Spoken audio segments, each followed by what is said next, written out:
Hello mga kasamo, isi-share ko sa inyo kung bakit ako nakabili ng motor ng Raider 150.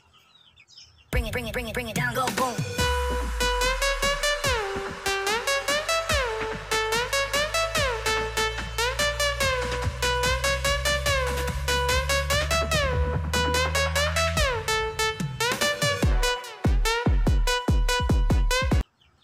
Kasi bumili ako ng Raider, yun ang gagamitin ko para pang deliver. Pag may mag-order na malapit lang dito sa amin, dito lang sa Dipolog area, yun ang gagamitin ko. Kasi yung motor ko noon, itong motor na ito pala ang motor ko na ginagamit ko noon. Kaso lang, hindi siya malagyan dito sa likuran. Parang ang hirap. Kaya, nung nakabinta ako ng mga sisiw, halos mga 40 pieces, at saka may mga medyo malalaki na, ang mga bayad noon sa mga sisiw na nabinta ko, tinipon ko, halos umabot po ng 60,000 na naibinta ko na sisiw. Yun ang ginagamit ko pambili ng motor. Ang mga sisiw ko kasi dito, pag 1 month old, nalampas pa ng 1 month old, o 1 month old kalahati, ang binta ko noon 1.5. Pag bibili ka ng dalawa o isang pair, may free ako na isa. Bali yung 3,000 mo, 3 piraso yung nasisiw na ibigay ko. At ganito po kalaki yung 1 month old ko na nagwa 1.5.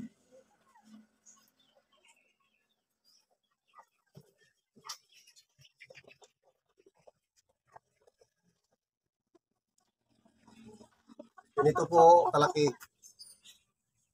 1 month kapin po to. Ganito po ang 1.5 ko. Tapos pag dalawa yung bibilhin mo, lalaki at saka babae, may free po yan na isa. Ikaw na po ang mamili o lalaki ba o babae ang gusto mong free. At saka yung tag 2,000 at 2,500 ko, medyo malalaki na. At ganito po sila kalaki.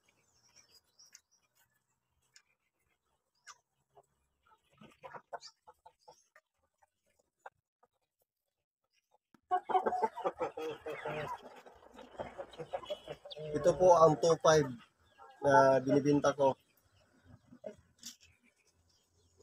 2.5. At pag ganito na kalaki, 2.5, wala na po itong free. 2.5 bawat isa. Ito po.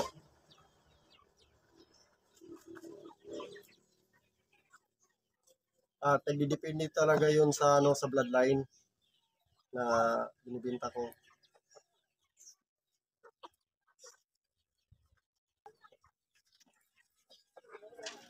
Nakabinta po ako ng 40 pieces na dumpo. Dumpo ang kanyang bloodline. Yung iba nabinta ko ng 2,000, yung iba naman nabinta ko ng 1.5. Saka yun po ang bala ko talaga bumili noon kasi gamitin po ang deliver. Pag mag-deliver ako sa around Dipolog lang, Cebu City, hindi lang medyo malayo, yun ang gagamitin ko. Ito po yung motor na binili ko. Saka ito, yung sa itaas,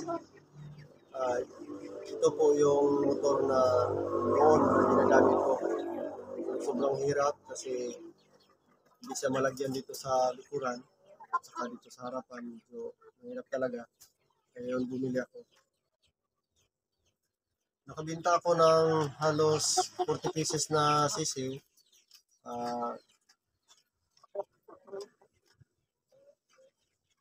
Na-count ko yung ano niya, yung alin. O, umabot ko yun ng 65,000. Kaya yun ang ginamit ko pambili doon sa motor.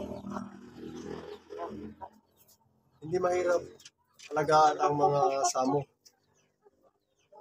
at daling may binta at napakamahal binta ang sisiw. Hindi katulad ng ibang manok. Kasi yung ibang manok, paabot na yan ng 1 kilo. Mahirap yan may binta ng 500.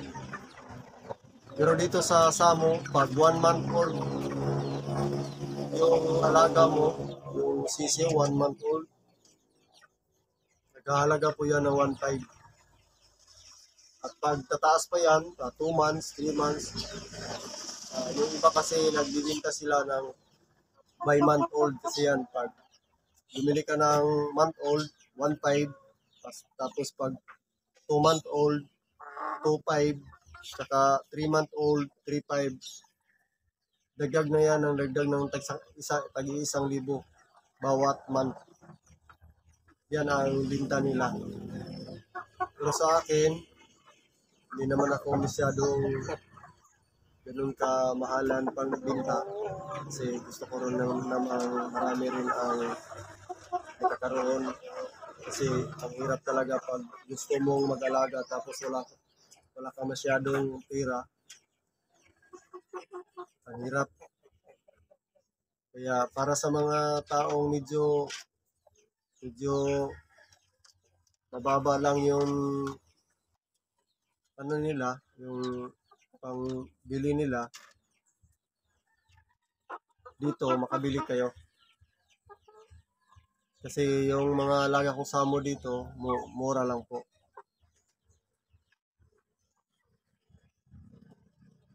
Kaya yun, nakabili ako.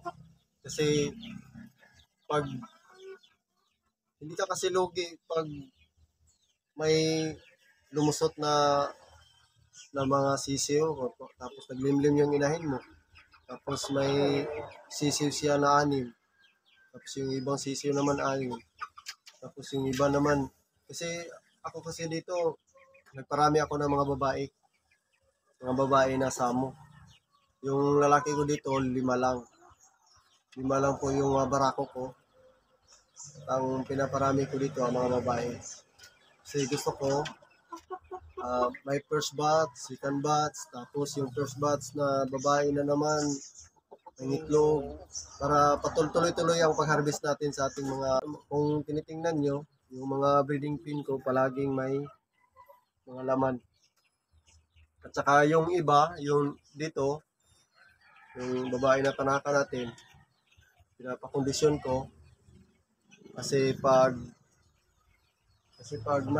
dito, katulad nito, pag mapisa na yan, yung nilimlim niya, itong tanaka dito, ilipat ko na naman sa dyan.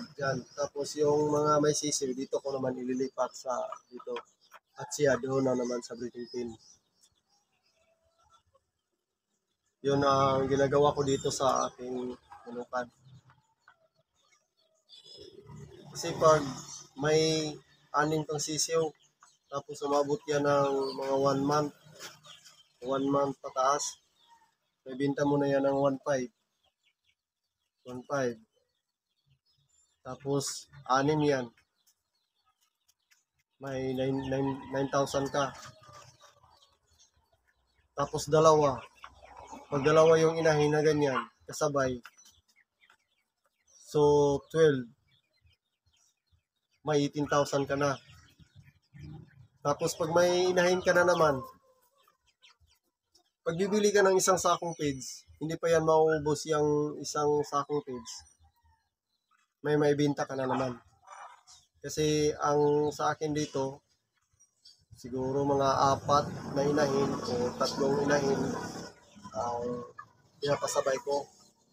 First batch, tapos maglagay na naman ako sa breeding pin. Next batch na naman para harvest, may coming na naman tayo, may benta natin yung unang harvest, may coming na naman tayo. Parang nire-rotate ko na lang yung mga inahin ko dito. Hindi ko sila sinabay lahat na mag-breed at saka mag-itlog. Kasi parang mahirap pag marami kang sisiyo. Tulad ng 60 pieces yung sisiyo mo, agad silang lalaki, hindi pa sila maibenta. Kaya mas okay yung may 15 pieces ka lang na sisiyo na first batch, tapos 15 pieces na naman na second batch, 15 pieces na naman na third batch, tapos rotate na naman. Maibenta mo agad yung first batch, maubos yung lahat, may second batch ka na naman na ibenta. Yun ang ginagawa ko dito sa aking yard. Hindi mahirap kumita pag sa social media mo, i-post mo lang doon yung mga alaga mong manok. Kasi mahirap talaga pag samo na hindi mo to ini-expose sa social media. Pag nandito. Marami rin namang bumibili dito, pero mas maganda yung, mas marami yung bumibili na nandun sa malayo. I-ship mo na lang. Kasi sa social media ngayon, mas marami talagang nagpo-post ng mga alagang samo kasi mas marami ang bumili. Pag makikita nila na yung maganda yung quality ng samo mo. At balik tayo sa motor. Ngayon, yung motor na ginagamit ko, na bili ko, yun ang ginagamit ko pang deliver. Pag may mag-order sa akin, 3-4 na piraso, hatid ko sa Browning Dipolog lang. Hindi naman ako nagkukumpetensya sa iba. Kaya nga ako, nagpo-focus lang ako dito, hindi ako nagpo-focus sa iba. Hindi na ako bumibili ng mga bloodline ng ibang mga manok. Ang ginawa ko, yung mga bloodline ko noon na yung mga lalaki at babae na namamatay, yung mga sisiw sila, yun na lang ang pinalago ko. At gumawa ako ng mga sariling bloodline. Tulad nung isa, yung jumbo dumpo natin. Tawag nila sa iba, tawag nila sa manok na yon, sa akin jumbo dumpo kasi sa akin yung bloodline, sa akin nagsimula. Yung iba, tawag noon, IG Italy. Yung long tail natin. Tinitingnan ko naman doon sa sa Google, yung mga IG sa Italy. Ganun talaga ang kanilang tindig at saka shape ng kanilang katawan. Ganun talaga. Kaya tawag nila sa ganun nga manok, IG Italy. Pero sa akin, Jumbo Dumpo. Kasi sa Pilipinas, dito ko lang yung nabili. Yung mga nanay at tatay niya, dito ko lang nabili. Kaya Jumbo Dumpo lang ang tawag ko sa kanila.